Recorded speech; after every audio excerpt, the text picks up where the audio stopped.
Welcome to ಸ್ಪರ್ಧಾಂಗಳ YouTube channel. ಇವತ್ತಿನ ದಿನ ನಾವು SSCGDಗೆ ಸಂಬಂಧಪಟ್ಟಂತಹ ತುಂಬಾ ಇಂಪಾರ್ಟೆಂಟ್ ಟಾಪಿಕ್ ಆಗಿರ್ತಕ್ಕಂತಹ ಕಾರಕ ಅಂತಕ್ಕಂಥ ಟಾಪಿಕ್ ಅನ್ನು ಕುರಿತು ನೋಡೋಣ. ಕಾರಕ ಅಂತಕ್ಕಂಥ ಟಾಪಿಕ್ ಕುರಿತು ನೋಡೋಣ. ಹಾಗಾದ್ರೆ ಕಾರಕ ಅಂದ್ರೆ ಏನು, ಯಾವ ರೀತಿಯಾಗಿ ಕಾರಕದ ಮೇಲೆ ಕ್ವಶನ್ಸ್ ಗಳಾಗ್ತಾವ ಅಂತಕ್ಕಂಥದನ್ನ ನಾವು ಪ್ರೀವಿಯಸ್ ಕ್ವಶನ್ ಪೇಪರ್ ಅನ್ನು ಬಿಡಿಸತಕ್ಕಂಥ 2 ವಿಡಿಯೋಗಳಲ್ಲಿ ನೋಡ್ರಿ. 4 ಪ್ರಶ್ನೆಗಳು ಬಂದಿದ್ದು ಕಾರಕದ ಮೇಲೆ ಯಾವ ರೀತಿಯಾಗಿ ಕೇಳ್ತಾರೆ ಅಂತಕ್ಕಂಥದ್ದನ್ನ ನಿಮ್ಗೆ ಐಡಿಯಾ ಸಿಗುತ್ತೆ. ಮತ್ತೆ ಅದನ್ನ ಯಾವ ರೀತಿಯಾಗಿ ನಾವು ಬಿಡಿಸ್ಬೇಕು ಅಂತಕ್ಕಂಥದ್ದನ್ನ ನಾನು ಸಂಪೂರ್ಣವಾದ ಮಾಹಿತಿನ ಅಲ್ಲಿ ಕೊಟ್ಟಿದ್ದೀನಿ. ಆದ್ರೆ ಕಾರಕದ ಕ್ಲಾಸಸ್ಗಳು ಇರಲಿಲ್ಲ.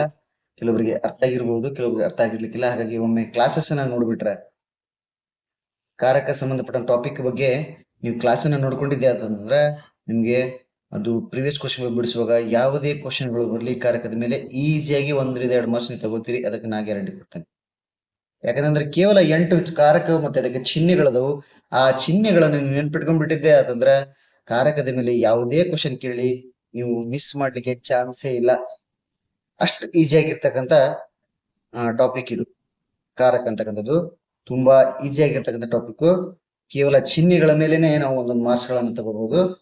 ಹಾಗಾದ್ರೆ ನೋಡ್ರಿ, ಈ ತರ ಇದೆ ಕಾರಕ ಅಂದ್ರೇನು.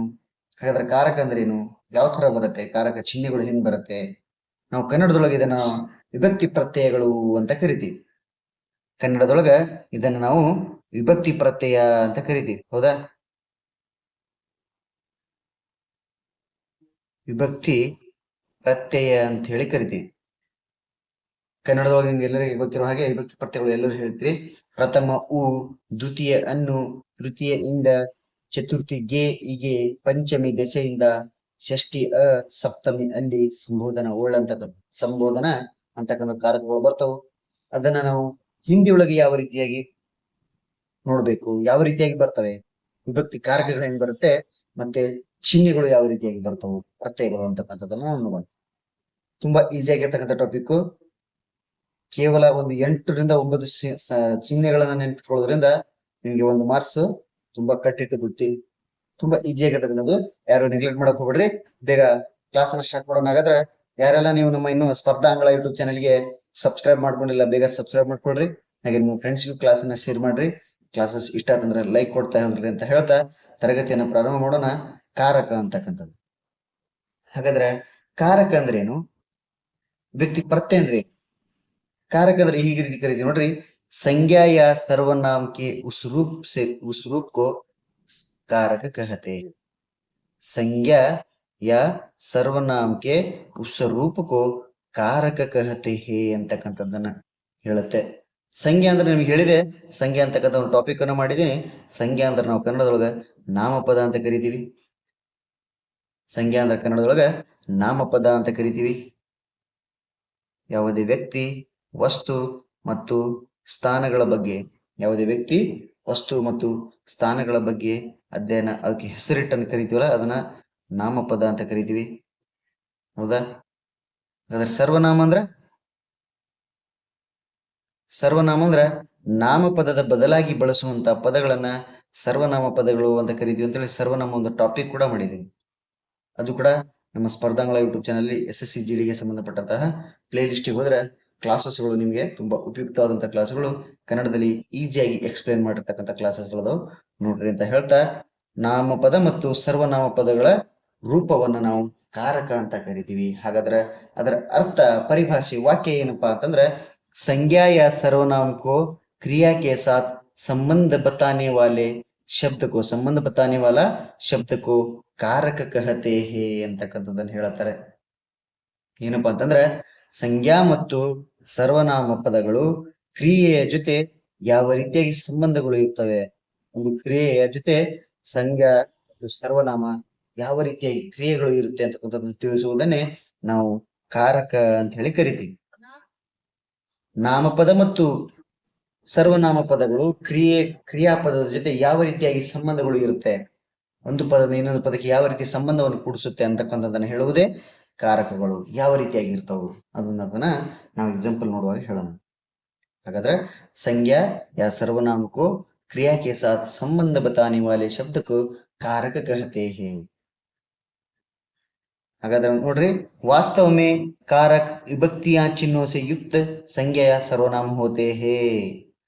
ವಾಸ್ತವದೊಳಗ ನಾವು ವಿಭಕ್ತಿ ಪ್ರತ್ಯಯವನ್ನ ಚಿಹ್ನೆಗಳ ಮುಖಾಂತರ ಅವುಗಳನ್ನ ಸಂಜ್ಞಾ ಮತ್ತು ಸರ್ವನಾಮಗಳನ್ನಾಗಿ ಬಳಸ್ತೀವಿ. ಯಾವ ರೀತಿಯಾಗಿ ಕಾರಕಗಳನ್ನು ಬಳಸ್ತೀವಿ ಅನ್ನೋದು ತುಂಬಾ ಇಂಪಾರ್ಟೆಂಟ್ ಆಗಿರುತ್ತೆ. ಈಜಿ ಆಗಿರ್ತಕ್ಕಂಥ ಟಾಪಿಕ್, ಮೇನ್ ಟಾಪಿಕ್ ಇಲ್ಲಿ ಬರುತ್ತೆ ನೋಡ್ರಿ, ಕಾರಕಗಳು ಅಂತ ಹೇಳಿ. ಕಾರಕಗಳು ಈ ರೀತಿಯಾಗಿ ಬರುತ್ತೆ. ಕನ್ನಡದೊಳಗೆ ನಾವಿಲ್ಲಿ ಪ್ರಥಮ, ದ್ವಿತೀಯ, ತೃತೀಯ, ಚತುರ್ಥಿ, ಪಂಚಮಿ, ಷಷ್ಠಿ, ಸಪ್ತಮಿ, ಸಂಬೋಧನ ಅಂತ ಕರಿತೀವಲ್ಲ, ಆ ರೀತಿಯಾಗಿ ಇಲ್ಲಿ ಕೂಡ ಬರುತ್ತೆ. ಆದ್ರೆ ನಾವು ಇಲ್ಲಿ ವಿಭಕ್ತಿ ಚಿಹ್ನೆಗಳು ಬೇರೆ ಆಗಿರೋದು. ಅಲ್ಲಿ ಪ್ರಥಮ ಉ, ದ್ವಿತೀಯ ಅನ್ನು, ತೃತೀಯ ಅಂತ ಬರ್ತಾವಲ್ಲ, ಈ ರೀತಿಯಾಗಿ ಇಲ್ಲಿ ಕೂಡ ಬರುತ್ತೆ. ಕಾರಕ ಮತ್ತು ವಿಭಕ್ತಿ ಪ್ರತ್ಯಯಗಳು ಅಂತ ಬರ್ತವೆ. ಇಲ್ಲಿ ಕೊಟ್ಟಿರ್ತಕ್ಕಂಥವು ಕಾರಕಗಳು, ಇಲ್ಲಿ ಬರ್ತಕ್ಕಂಥ ವಿಭಕ್ತಿ ಪ್ರತ್ಯಯ ಚಿಹ್ನೆಗಳು, ವಿಭಕ್ತಿ ಅಥವಾ ವಿಭಕ್ತಿ ಚಿಹ್ನೆಗಳು ಅಂತ ಕರಿತೀವಿ. ವಿಭಕ್ತಿ ಚಿಹ್ನೆಗಳು ಅಂತ ಕರಿತೀವಿ, ಚಿಹ್ನ ಅಂತ ಕರಿತೀವಿ, ವಿಭಕ್ತಿ ಚಿಹ್ನೆಗಳು ಅಂತ ಕರಿತೀವಿ. ಯಾವ ರೀತಿಯಾಗಿರ್ತಾವು ಅನ್ನೋದನ್ನ ನೋಡೋದಾದ್ರೆ ನೋಡ್ರಿ, ನಾವು ಕನ್ನಡದೊಳಗೆ ಒಮ್ಮೆ ಹೇಳ್ಬೇಕಂದ್ರೆ ಇಲ್ಲಿ ಇದು ಒಂದಿದೆಲ್ಲ ಪ್ರಥಮ ಅನ್ಕೋರಿ. ನಿಮಗೆ ನೆನ್ಪಿಟ್ಕೊಳಕ್ಕೆ ಇದು ಪ್ರಥಮ ಅನ್ಕೊಳ್ಳಿ, ಪ್ರಥಮ ಕಾರಕ. ಇದು ದ್ವಿತೀಯ ಅನ್ಕೋರಿ, ತೃತೀಯ,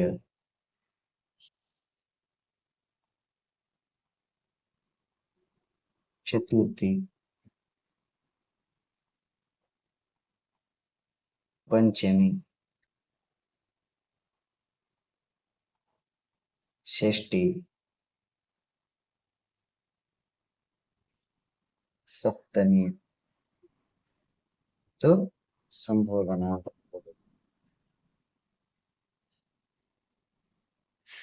ಸಪ್ತಮಿ ಮತ್ತು ಸಂಬೋಧನ ಅಂತಕ್ಕಂಥದ್ದನ್ನು ನಾವು ಕನ್ನಡದೊಳಗೆ ಈ ರೀತಿಯಾಗಿ ಕಾರಕಗಳನ್ನು ಬಳಸ್ತೀವಿ. ಹೌದಾ? ಸಂಬೋಧನ ಅಂತಕ್ಕಂಥದ್ದು. ಹಾಗಾದ್ರೆ ಯಾವ ರೀತಿಯಾಗಿ ಬರ್ತವೆ ನೋಡ್ರಿ, ಹಿಂದಿ ಒಳಗೆ ನೀವು ಈಜಿಯಾಗಿ ನೆನ್ಕೊಂಡ್ಬಿಟ್ರೆ ಸಾಕು. ಇಲ್ಲಿ ಈ ರೀತಿಯಾಗಿ ಇರುತ್ತೆ. ಕರ್ತ, ಪ್ರಥಮ ಕರ್ತ ಬರುತ್ತೆ. ಪ್ರಥಮ ಕರ್ತ, ಕರ್ತ ಕಾರಕ ನೇ ಅಂತಕ್ಕಂಥದ್ದು. ಕರ್ತ ಕಾರಕದ ಪ್ರತ್ಯಯ ನೇ ಅಂತಕ್ಕಂಥದ್ದು.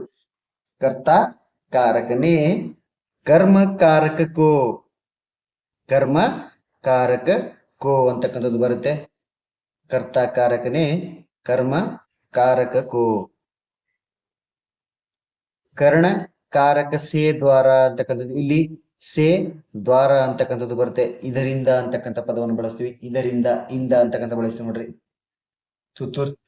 ತೃತೀಯ ಇಂದ ಅಂತ ಬಳಸ್ತಿಲ್ಲ, ಇಲ್ಲಿ ಕರ್ಣಕಾರಕ ಸೇ ದ್ವಾರ, ಇದರಿಂದ ಅಂತಕ್ಕಂಥದ್ದು. ಹೌದಾ? ಹಾಗಾದ್ರೆ ಸಂಪ್ರದಾನ ಕಾರಕ ಕೋಕೆಲಿಯೇ ಅಂತಕ್ಕಂಥದ್ದು.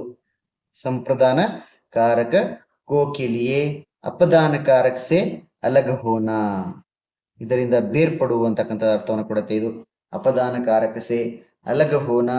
ಸಂಬಂಧ ಕಾರಕ ಕಾಕೇಕಿ ಅಂತಕ್ಕಂಥದ್ದು ಬರುತ್ತೆ. ಸಂಬಂಧ ಕಾರಕದ ಚಿಹ್ನೆಗಳು ಕಾಕೇಕಿ. ಅಧಿಕರಣದ ಮೇ ಪರ್ ಅಂತಕ್ಕಂಥದ್ದು, ಮೇ ಪರ್ ಅಂತಕ್ಕಂಥದ್ದು ಬರುತ್ತೆ. ಸಂಬೋಧನ ಕಾರಕಕ್ಕೆ ಚಿಹ್ನೆ ಬರುತ್ತೆ ಹೇ, ಹರೆ ಅಥವಾ ಅರೆ ಅಥವಾ ರೇ ಅಂತಕ್ಕಂಥದ್ದು ಬರುತ್ತೆ. ಹೇ, ಹರೆ ಅಥವಾ ರೇ ಅಂತ ಬರುತ್ತೆ, ಮತ್ತು ಅರೆ ಅಂತ ಕೂಡ ಬರುತ್ತೆ. ಅರೆ ಅಂತ ಕೂಡ ಬರುತ್ತೆ ನೋಡ್ಲಿ. ಹೇ, ಹರೆ ಮತ್ತು ರೇ ಅಂತ ಬರುತ್ತೆ, ಮತ್ತೆ ಅರೆ ಅಂತಕ್ಕಂಥದ್ದು ಕೂಡ ವಿಭಕ್ತಿ ಪ್ರತ್ಯಯಕ್ಕೆ ಚಿಹ್ನೆಗಳು ಬರ್ತವೆ. ಹಾಗಾದ್ರೆ ಈಜಿಯಾಗಿ ನೆನ್ಪಿಟ್ಕೊಳ್ಳುವಂತ ಟಾಪಿಕ್, ತುಂಬಾ ಟಫ್ ಆಗಿರ್ತಕ್ಕಂಥ ಏನ್ ಟಾಪಿಕ್ ಇಲ್ಲ ನೋಡ್ರಿ. ನಾವು ಕನ್ನಡ ಪ್ರಥಮ ದ್ವಿತೀಯ ಅನ್ನೋದು ಏನು ಕಂಡಿಡ್ತಿಲ್ಲ, ಅದೇ ರೀತಿಯಾಗಿ ಇಲ್ಲಿ ನೀವು ಸ್ವಲ್ಪ ಬಯಟ್ ಹಾಕೊಂಡ್ಬಿಟ್ರೆ ಸಾಕು. ಕರ್ತಾಕಾರಕನೇ, ಕರ್ಮಕಾರಕಕ್ಕೋ, कर्णकारक से द्वारा, संप्रदान को के लिए, अपदान कारक से अलग होना, संबंध कारक का के की, अधिकरण कारक में पर ಅಂತಕ್ಕಂಥದ್ದು, ಸಂಬೋಧನ ಕಾರಕ ಹೇ, ಹರೆ, ರೇ ಅಥವಾ ಅರೆ ಅಂತಕ್ಕಂಥ ವಿಭಕ್ತಿ ಪ್ರತ್ಯಯಗಳು ಬರ್ತಾವ. ಈ ರೀತಿಯಾಗಿ ಕಾರಕದ ಚಿಹ್ನೆಗಳು ಬರ್ತಾವ. ನೀವು ಏನಿಲ್ಲಿ ಕೊಟ್ಟಿರ್ತಕ್ಕಂಥ 8 ಚಿಹ್ನೆಗಳದಾವಲ್ಲ, ಈ ಚಿಹ್ನೆಗಳು ಯಾವ ಯಾವ ಕಾರಕಕ್ಕೆ ಯಾವ ಯಾವ ಯಾವ ರೀತಿಯಾಗಿ ಬರ್ತಾವ ಅಂತಕ್ಕಂಥದ್ದು ನೀವು ನೆನ್ಪಿಟ್ಕೊಂಡ್ಬಿಟ್ರೆ ಸಾಕು. 1 ಮಾರ್ಕ್ಸ್ ಅಂತೂ ನೀವು ಈಸಿಯಾಗಿ ಹಾಕ್ತೀರಿ, ಪಡ್ಕೋತೀರಿ. 1 ಮಾರ್ಕ್ಸ್ ಈಸಿಯಾಗಿ ಗಳಿಸ್ತೀರಿ. ಯಾವ ರೀತಿಯಾಗಿ ಅಂತ ಹೇಳಿ ನಿಮ್ಗೆ ನಾನು ಪ್ರೀವಿಯಸ್ ಕ್ವಶನ್ ಪೇಪರ್ ಬಿಡಿಸ್ತಕ್ಕಂಥ ವಿಡಿಯೋದಲ್ಲಿ ನಿಮಗೆ ಸಿಗುತ್ತೆ. ನಾನು ಹೇಳಿದ್ದೀನಿ ಕೂಡ ಯಾವ ರೀತಿ, ಅಲ್ಲಿ ಕೂಡ ನಾನು ಈ ರೀತಿಯಾಗಿ ಕಾರಕಗಳನ್ನು ಬರೆದು ನಿಮಗೆ ಎಕ್ಸ್ಪ್ಲೈನ್ ಮಾಡಿದ್ದೀನಿ. ಅವ್ರ ಕ್ವಶನ್ ಈ ತರ ಕೇಳಿದ್ರು, ಇಸ್ಮೆ ದಿಯೇ ಗಯೆ ವಾಕ್ಯ ಮೇ ಕರ್ತಕಾರಕ का ವಿಭಕ್ತಿ ಚಿಹ್ನೆ ಜ್ಞಾತ ಕೀಜಿಯೇ. ಹಾಗಾದ್ರೆ ಕರ್ತಕಾರಕದ ಚಿಹ್ನೆ ಯಾವುದು? ನೇ ಅಂತಕ್ಕಂಥದ್ದು. ಮತ್ತೆ ಕೇಳಿದ್ರು ಕರ್ಣಕಾರಕ ಚಿಹ್ನ ಜ್ಞಾತ ಕೀಜಿ ಅಂತ ಹೇಳಿ. ಹಾಗಾದ್ರೆ ಕರ್ಣಕಾರಕ ಚಿಹ್ನೆ ಯಾವ್ದು ಬರುತ್ತೆ? ಸೇ ದ್ವಾರ ಅಂತಕ್ಕಂಥದ್ದು. ಅಪದಾನಕಾರಕ ಚಿಹ್ನ ಸೇ ಅಲಗ ಹೋನ ಅಂತಕ್ಕಂಥದ್ದು. ಮತ್ತೆ ಅಧಿಕರಣದ ಕೂಡ ಕೇಳಿದ್ರು, ಅಧಿಕರಣದ ಚಿಹ್ನೆಯ ಕಾರಕಗಳು ಯಾವುದಪ್ಪ ಅಂತಂದ್ರೆ ಮೇ ಪರ್ ಅಂತಕ್ಕಂಥದ್ದು. ಸಂಬೋಧನ ಕಾರಕದ ಚಿಹ್ನೆ ಹೇ ಹರೇ ಅಂತಕ್ಕಂಥದ್ದು. ಅಲ್ಲಿ ಒಂದು ವಾಕ್ಯವನ್ನು ಕೊಟ್ಟಿದ್ರು, 4 ಪದಗಳನ್ನು ಕೊಟ್ಟಿದ್ರು. ಕೆ ಸೇ ನೇ ರೇ ಅಥವಾ ಅರೆ ಅಂತ ಕೊಟ್ಟಿದ್ರು. ಇಸ್ಮೇ ದಿಯೇ ಗಯೆ 4 ಶಬ್ದೋ ಮೇ ಸೆ ಸಂಬೋಧನ ಕಾರಕ ಚಿಹ್ನ ಜ್ಞಾತ ಕೀಜಿಯೇ ಅಂತಕ್ಕಂಥದ್ದನ್ನ ಅವ್ರು ಕೇಳಿದ್ರು. ಸಂಬೋಧನ ಕಾರಕ ಚಿಹ್ನ ಜ್ಞಾತ ಕೀಜಿಯೇ ಅಂತಕ್ಕಂಥದ್ದನ್ನ ಅವ್ರು ಕೇಳಿದ್ರು. ಈ ರೀತಿಯಾಗಿ ಇಲ್ಲಿ ಪ್ರಶ್ನೆಗಳನ್ನ ಬಂದಿದ್ವು. ತುಂಬಾ ಈಸಿ ಆಗಿರ್ತಕ್ಕಂಥ ಟಾಪಿಕ್ ನೋಡ್ರಿ. ಹಾಗಾದ್ರೆ ಇಷ್ಟು ಏನು ಈ ಪ್ರತ್ಯಯಗಳು ಬರ್ತಾವು, ಈ ಪ್ರತ್ಯಯದ ಚಿಹ್ನೆಗಳನ್ನು ನೀವು ನೆನ್ಪಿಟ್ಕೊಂಡಿದ್ದಾದ್ರೆ ಈಜಿಯಾಗಿ ನಿಮ್ಗೆ 1 ಮಾರ್ಕ್ಸ್ ಸಿಗುತ್ತೆ. ತುಂಬಾ ಈಜಿ ಆಗಿದ್ದ ಟಾಪಿಕ್, ಯಾರು ಮಿಸ್ ಮಾಡ್ಕೊಳಕ್ ಹೋಗ್ಬಿಡ್ರಿ. ಹಾಗಾದ್ರೆ ಇದನ್ನ ನೀವು ಕಂಪಲ್ಸರಿ ನೀವು ಕಾರಕಗಳಿಗೆ ವಿಭಕ್ತಿ ಪ್ರತ್ಯಯಗಳ ಚಿಹ್ನೆಗಳು ನೀವು ಕಲೀಲೇಬೇಕಾಗತ್ತೆ. ಏನು ದೊಡ್ಡದು ಅಂತ ಕಷ್ಟವಾದಂತ ಟಾಪಿಕ್ ಅಲ್ಲ. ಕೆಟ್ಟಿರ್ತಕ್ಕಂಥ ಇಲ್ಲೇನು 6 ಪದಗಳದಾವಲ್ಲ, ಈ ಪದಗಳು ಯಾವ ಯಾವ ಕಾರಕಕ್ಕೆ ಯಾವ ಚಿಹ್ನೆಗಳು ಬರ್ತಾವ ನೆನ್ಕೊಂಡ್ಬಿಟ್ರೆ ಸಾಕು. ಹಾಗಾದ್ರೆ ಈ ರೀತಿಯಾಗಿ ನೀವು ಅದನ್ನ ಪದೇ ಪದೇ ರೂಢಿ ಮಾಡ್ಕೊಳ್ಳೋದ್ರಿಂದ, ಪದೇ ಪದೇ ಅದನ್ನ ಓದೋದ್ರಿಂದ ಅರ್ಥ ಆಗತ್ತೆ. ನೋಡ್ರಿ, ಕರ್ತಾಕಾರಕನೇ कर्मकारको कर्णकारक से द्वारा संप्रदान को के लिए अपदान कारक से अलग होना, संबोधन कारक संबंध कारक का के की अधिकरण कारक में पर ಸಂಬೋಧನ ಕಾರಕ ಹೇ ಹರೆ ಅಂತಕ್ಕಂಥದ್ದು. ಹೇ ಹರೆ ಅಥವಾ ಹರೆ ಅಂತಕ್ಕಂಥದ್ದು ಬರುತ್ತೆ. ಈ ರೀತಿಯಾಗಿ ಕಾರಕ ಚಿಹ್ನೆಗಳನ್ನು ನೀವು ನೆನ್ಪಿಟ್ಕೊಂಡಿದ್ದೆ ಆದ್ರೆ ನಿಮ್ಗೆ ಈಸಿಯಾಗಿ 1 ಮಾರ್ಕ್ಸ್ ಫಿಕ್ಸ್ ಬಂದೇ ಬರುತ್ತೆ. ಪ್ರತಿಯೊಂದು ಕ್ವಶನ್ ಪೇಪರ್ ಅಲ್ಲಿ ಕಾರಕದ ಮೇಲೆ ಪ್ರಶ್ನೆಗಳನ್ನ ಕೇಳಿದ್ದಾರೆ. ಯಾರು ಕೂಡ ನೆಗ್ಲೆಕ್ಟ್ ಮಾಡಕ್ ಹೋಗ್ಬೇಡ್ರಿ. ತುಂಬಾ ಚಿಕ್ಕದಾಗಿರ್ತಕ್ಕಂಥ ಟಾಪಿಕ್ ಆದ್ರೆ ನಿಮ್ಗೆ ಒಂದು ಗ್ಯಾರಂಟಿ ಮಾರ್ಕ್ಸ್ ತಂದು ಕೊಡ್ತಕ್ಕಂಥ ಟಾಪಿಕ್ ಆಗಿರುತ್ತೆ. ದಯವಿಟ್ಟು ಇದರ ಉಪಯೋಗನ ಪಡ್ಕೊಳ್ರಿ. ಯಾರೆಲ್ಲ ನಮ್ಮ ಸ್ಪರ್ಧಾಂಗಳ ಯೂಟ್ಯೂಬ್ ಚಾನೆಲ್ಗೆ ಇನ್ನು ಸಬ್ಸ್ಕ್ರೈಬ್ ಮಾಡ್ಕೊಂಡಿಲ್ಲ, ದಯವಿಟ್ಟು ಸಬ್ಸ್ಕ್ರೈಬ್ ಮಾಡ್ಕೊಳ್ರಿ. ನಿಮ್ಮ ಫ್ರೆಂಡ್ಸಿಗೂ ಹೇಳ್ರಿ, ಅವರಿಗೂ ಶೇರ್ ಮಾಡ್ರಿ. ಕ್ಲಾಸಸ್ ಇಷ್ಟ ಆದ್ರೆ ಲೈಕ್ ಮಾಡ್ರಿ. ಹಾಗೆ ಪ್ರೀವಿಯಸ್ ಕ್ವಶನ್ ಪೇಪರ್ ಅಲ್ಲಿ ಬಂದಿರತಕ್ಕಂತಹ ಟಾಪಿಕ್ ಬಗ್ಗೆ ನಾನು ಕೂಡ ವಿಡಿಯೋಸ್ ಅನ್ನು ಮಾಡ್ತೀನಿ ಅಂತ ಹೇಳ್ತಿದ್ದೆ. ಮಾಡಿದ್ದೀನಿ, ಆಲ್ರೆಡಿ 2 ವಿಡಿಯೋಸ್ ಅನ್ನು ಮಾಡಿ ಹಾಕಿದ್ದೀನಿ. ತುಂಬಾ ರೆಸ್ಪಾನ್ಸ್ ಕೊಟ್ಟಿದ್ರಿ, ತುಂಬಾ ಚೆನ್ನಾಗಿ ರೆಸ್ಪಾನ್ಸ್ ಕೊಟ್ಟಿದ್ದೀರಿ.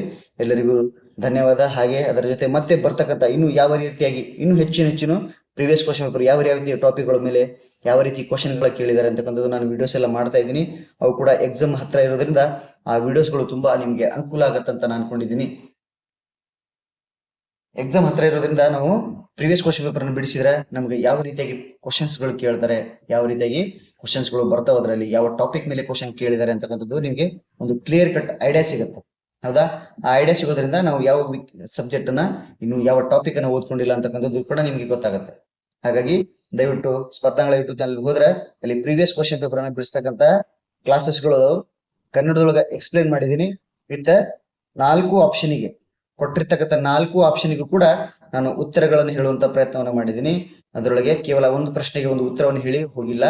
4 ಆಪ್ಷನ್ ಕೊಟ್ಟಿದ್ರಲ್ಲ, ಆ 4 ಪ್ರಶ್ನೆಗೂ ಕೂಡ ನಾನು ಉತ್ತರವನ್ನು ಕೊಟ್ಟಿದ್ದೀನಿ. ಇದರಿಂದ ಹೆಚ್ಚು ವಿಷಯಗಳು ನಮಗೆ ತಿಳಿದು ಬರ್ತಾವ ಅಂತ ಹೇಳ್ತಾ ಇವತ್ತಿನ ತರಗತಿನ ಇಲ್ಲಿಗೆ ಮುಗಿಸೋನು. ಮತ್ತೆ ಇಂಪಾರ್ಟೆಂಟ್ ಆಗಿರ್ತಕ್ಕಂಥ ತರಗತಿಯೊಳಗೆ ಮತ್ತೆ ಸಿಗೋಣ. ಅಲ್ಲಿವರೆಗೂ ಎಲ್ಲರಿಗೂ ನಮಸ್ಕಾರ.